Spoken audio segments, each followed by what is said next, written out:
Remember, this entire manga and every manga on this channel is hand-drawn by myself, and now you too can learn exactly how to make your own viral Dragon Ball mangas at www.makemanga.com, where you can learn directly from me.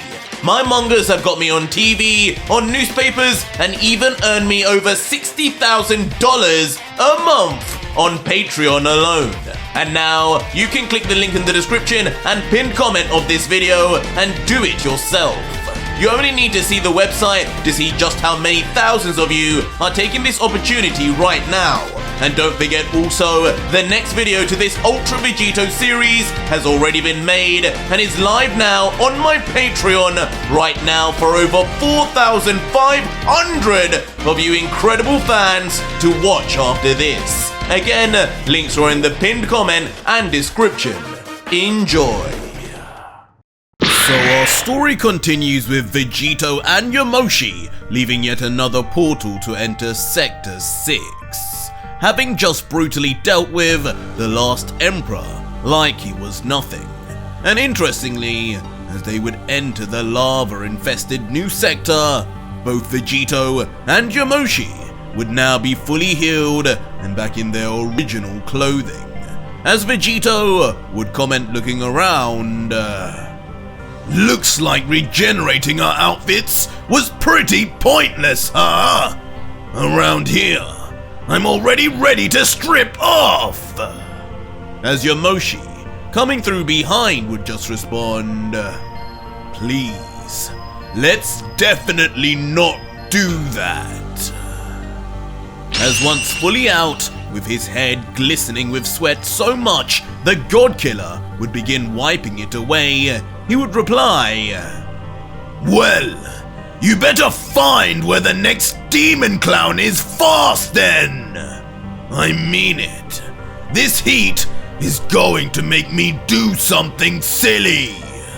We don't even put the heating on at Chi-Chi's."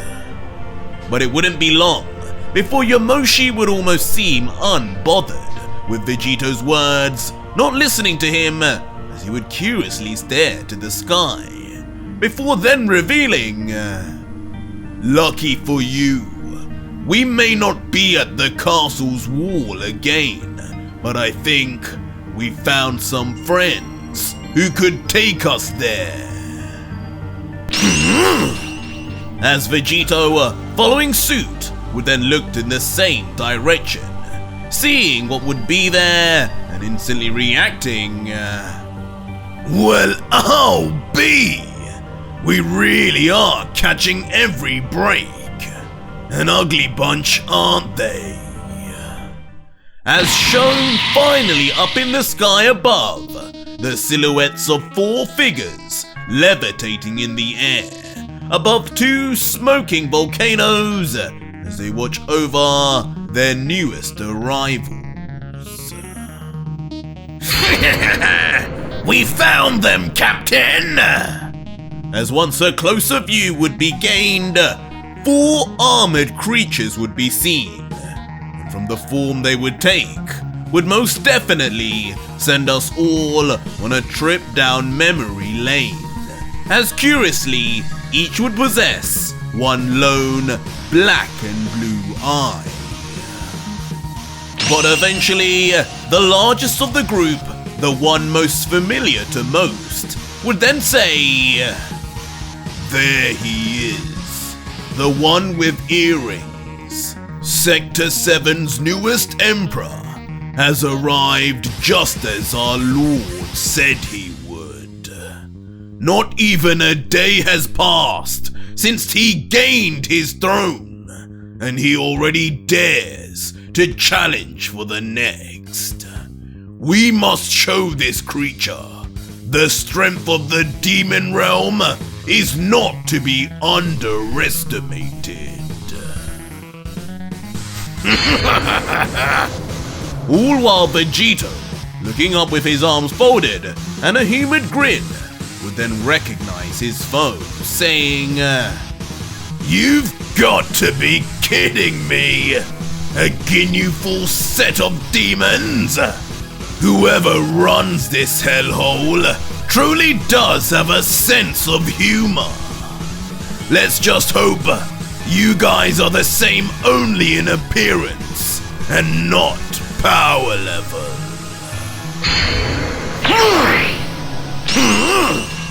But just as the God Killer would make these comments, beside him, a foot would launch into the sky before him. As with a puzzled look, he would just let out, Yamoshi? What are you? As looking from his backside, flying into the faces of the forward demons with no fear, would be Yamoshi himself. As each of the 5, except for the Ginyu lookalike in the back, would immediately flinch and raise their backs. As one of these demons would then eventually say, Who goes there? We have no interest in you. Only the Emperor of Sector 7, the challenger for Emperor Zuko's throne. Move aside, and your life will be spared. No need to spill more blood than needed. If only you even had the ability to save me from this nightmare. But standing tall firmly, with his body already in a battle-ready stance, Yamoshi would reply defiantly, Appreciate the offer, but I have a little more time I need to serve, atoning for my sins. You 4 are here to gatekeep Vegito from fighting your emperor, right?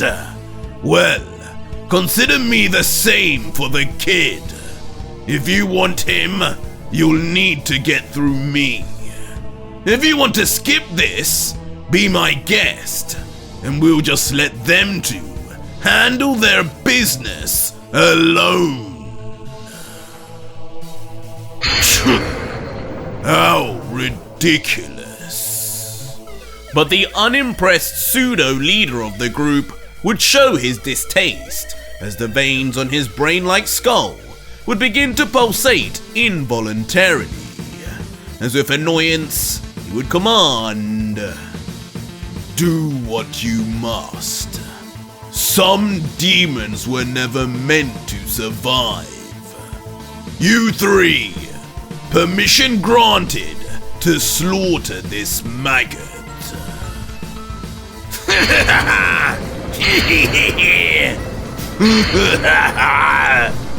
As instantly, like dogs let off the leash for food, each of the 3 lower-ranking demons would almost be salivating at the chance to attack the legendary 3rd. But if only they knew who exactly they were up against. As just like that, all at once, the 3 Ginyu-like demons would attack, with Yamoshi remaining still in the middle, looking as vulnerable as ever. As in response, in a flash like switching on a light, Yamoshi would immediately transform into a Super Saiyan right before their eyes. And with his golden glow and emerald eyes, he would simply just place his hand out and signal, Come!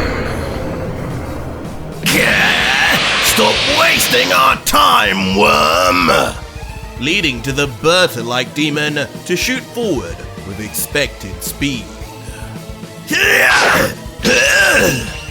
But at this level, it wouldn't take much for Yamoshi to jump straight over the blue blur. Think you got away? But as Yamoshi would escape one demon, Jace's twin would be hot on the Saiyan's heels. But even as he would, Yamoshi, in his golden state, would be far from concerned, smirking as his body begins to vanish, saying as a memento, If this is meant to be the gatekeep, Emperor Zuko must be nothing special. Boris! He's gone! Ultimately vanishing before the clawed hand of his attacker could even make contact, leaving him and his miniature comrade panicking in Yamoshi's wake, wondering where he possibly could be now. Until... Boris! Help! With a stunned blue complexion coming over the vertically challenged demon's face, the Guldo lookalike would finally find out.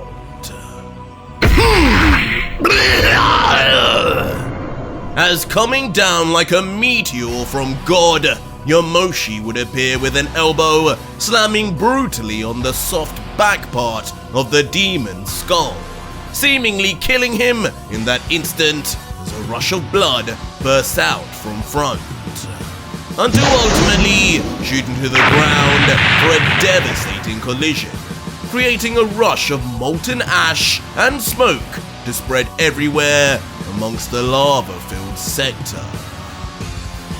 What? Budo!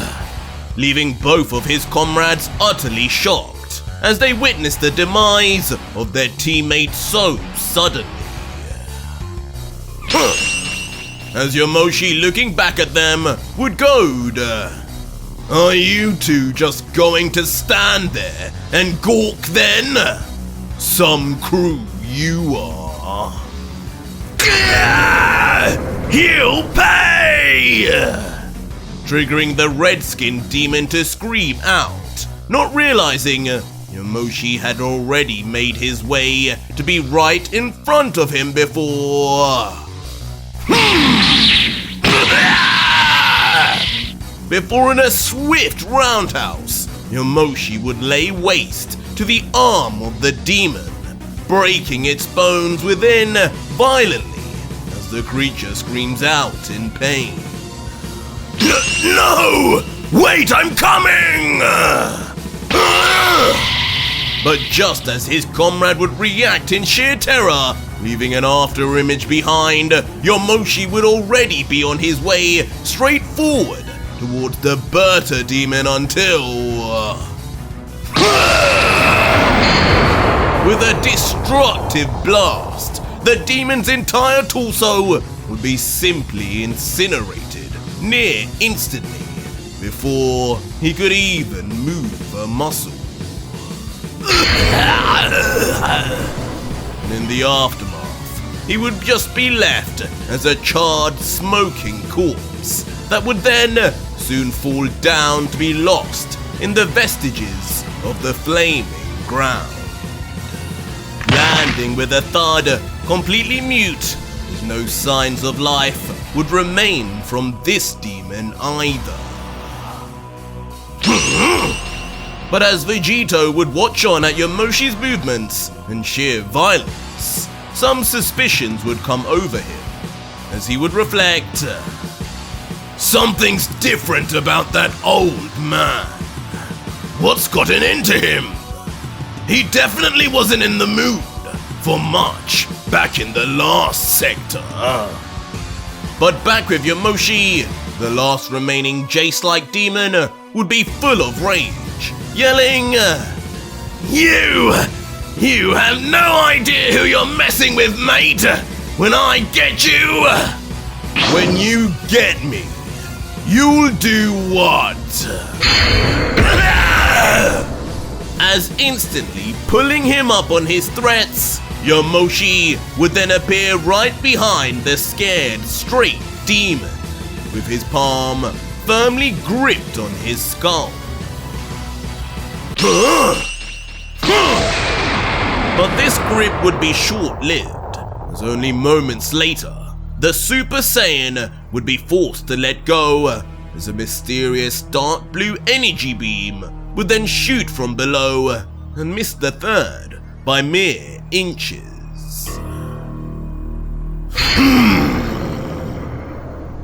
As revealed from below, finally, the larger and leading demon of the group would be seen with his palm extended outwards, smoking from its center, as with a less than pleased look, he would let out, "Enough. You've proven your point. As my subordinate said before you ended his young life, no more blood needs to be spilled than needed." And with that, the Ginyu demon would then arise towards his broken-armed colleague. And just as he would tower over looking down, the red demon would yell looking up, "Captain, you came! Now, you can really teach this punk a lesson. Me and you, just like we used to. With this arm, I can't get up close, but from afar, I can watch your back." But looking back at the Jace demon, his conversely emotionless face would then just utter, "Fight with you? I think you and the rest have embarrassed me and Lord Zuko enough. Failure." As suddenly, squinting his lone blue eye, a change would begin to happen. "Captain!" As near instantly the entire mass of his comrade would then change to a red blur, being swallowed into a vortex created by the larger demon. His voice letting out a screech, screaming in his last moments, as if he had just suffered the ultimate betrayal in trust. What did this monster just do? Leaving Yamoshi nothing short of stunned. As for once, even with all his experience, he would be seeing something he hadn't before. As the Ginyu demon in the wake would be seen with his eyes closed, breathing heavily, as if trying to contain his fellow teammate before. Now we can begin. As now opening his eyes, he would reveal both with that same strange shade of black and blue, almost as if lost in the darkness now. While Yamoshi watching on silently would just think, right, some kind of fusion again. But that shouldn't make him that much strong. He's fast! But before any of this underestimation could be made, the demon would be quick to disprove them all, instantly appearing right in front of Yamoshi's eyeline with his fists clenched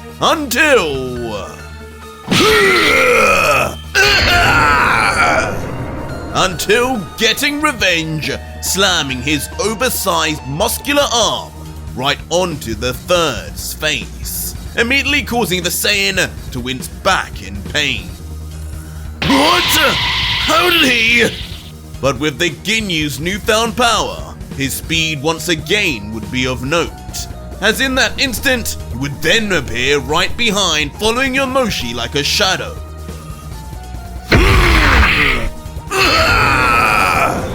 Instantaneously landing yet another blow, this time being an upside-down bicycle kick that sends the ancient Saiyan pummeling straight down to the ground with the rest of Yamoshi's victims. Ultimately shooting like a bullet and exploding on the lava-filled floor like a mini detonation. All the while the monstrous demon would comment prematurely from above, "Stay down. My battle will now continue with the true threat here. You can be dealt with after." But almost just as fast as Yamoshi would shoot down to the floor, just as quickly, like a speeding jet, a golden aura would shoot right back up, closing the distance within moments. With such speed and intensity, not looking like it was ever going to stop. The end result would be the Ginyu demon feeling the winding of a lifetime, as Yamoshi's entire body would smash into the monster's gut as if he were never there to begin with. You! Leaving the gasping for air monster to struggle to compose himself before... Come here! In a rage, he would collapse his arm inwards with force, attempting to stop and grab his assailant. But without even looking, Yamoshi would already be one step ahead, vanishing from the spot instantly, leading to the Ginyu's demon hands clutching at thin air. How? As reappearing right behind the bamboozled foe, Yamoshi would then yell in finality, "Nice power-up, kid, but this ends here!" But with a sudden grin on his expression, as he would look behind, the Ginyu demon would mysteriously begin fading away into isometric cubes, simply letting out, "You're absolutely right. It does end here!"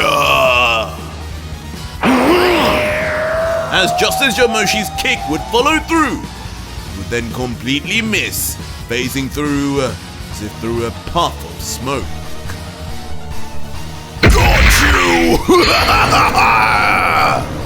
As right from Yamoshi's blind spot, the purple demon, almost emulating Janemba's abilities, would immediately arrive from behind, finally clutching onto Yamoshi with both arms tightly gripped with veins pulsating, as while he would look down at his victim, he would yell, "How does it feel?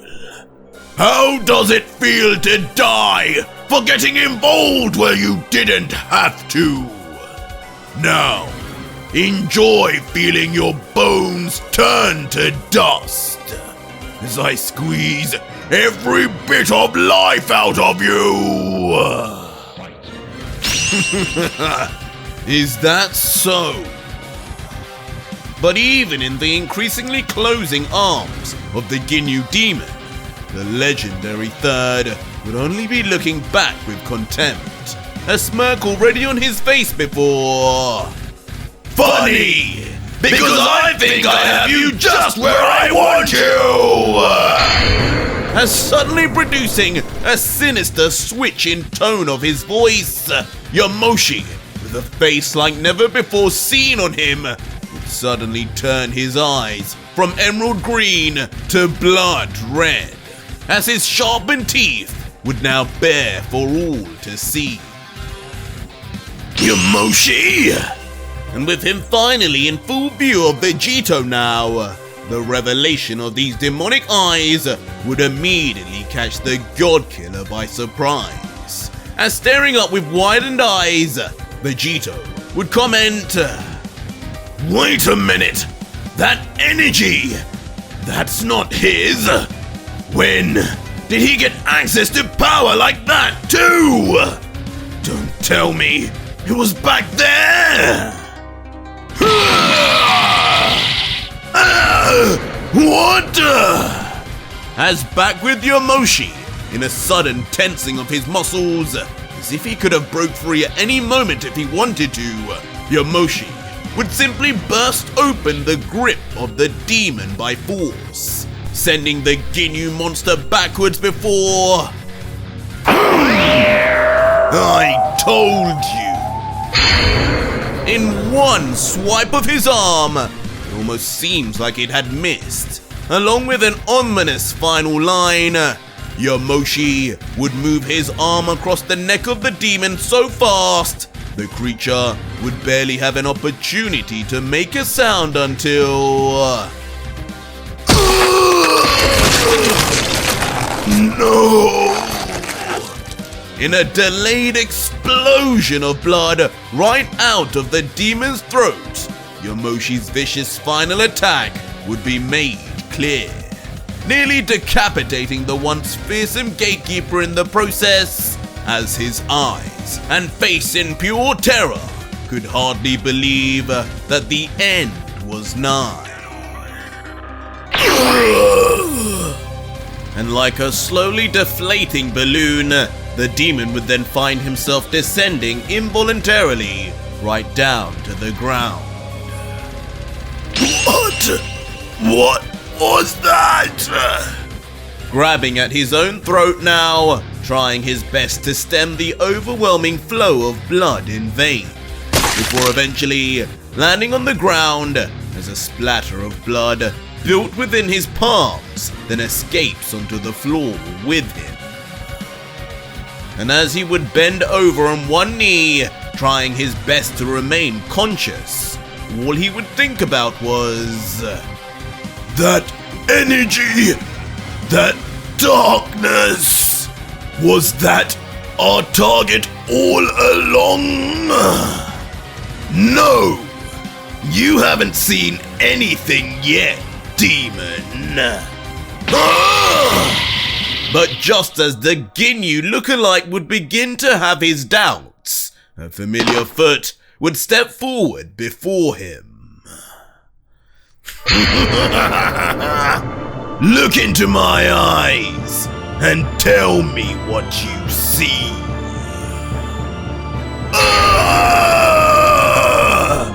As with a positively sadistic expression, the God-Killer, with his own demonic eyes, would stare into the demon's soul, eliciting instantly a fear unlike the monster had ever experienced before. Unable to even say a sentence, as with his eyes, he would see the true Vegito.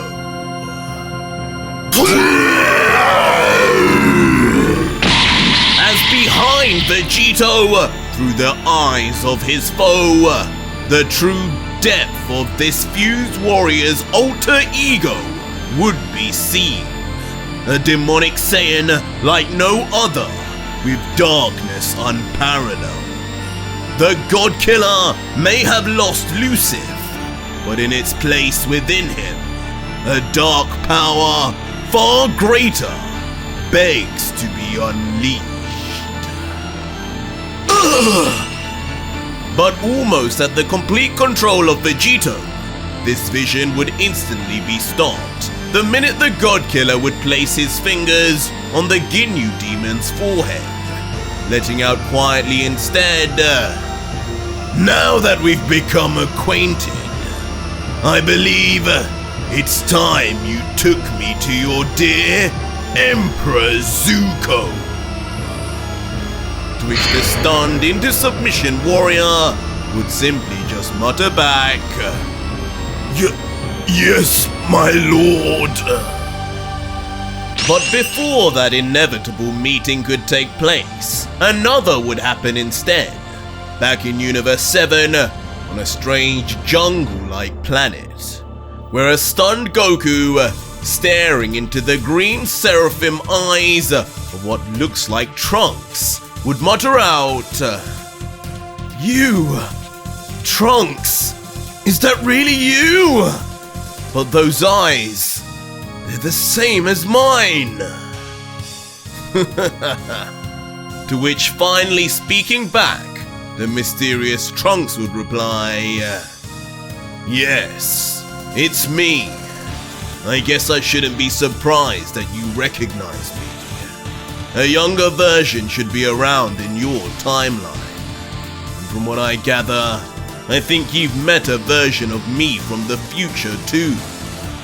But I should probably start by saying, I myself have never met you before, Son Goku. This is my first time. A pleasure to meet you finally. Huh? This response, however, completely befuddling the simple-minded Goku, as he would wonder, You're not the Trunks I know? Another one. So another timeline. And there's no time machine I can see. So I guess that little ring on your finger is what I think it is. as Trunks, now lifting his hand, would stare into the metal draped around his finger and reply, "Yes, Goku, the time ring. Using this, I completely surpassed the need to use Mother's time machine. But this is the only time I've used it to travel to an alternate timeline. I'm just glad it worked." Before, with his expression turning cold and serious now, he would stare at Goku and add, "But I'm sure you know from your own story, it wasn't easy to get this. To get this ring, I had to slaughter the gods of destruction." "Ah! You did?"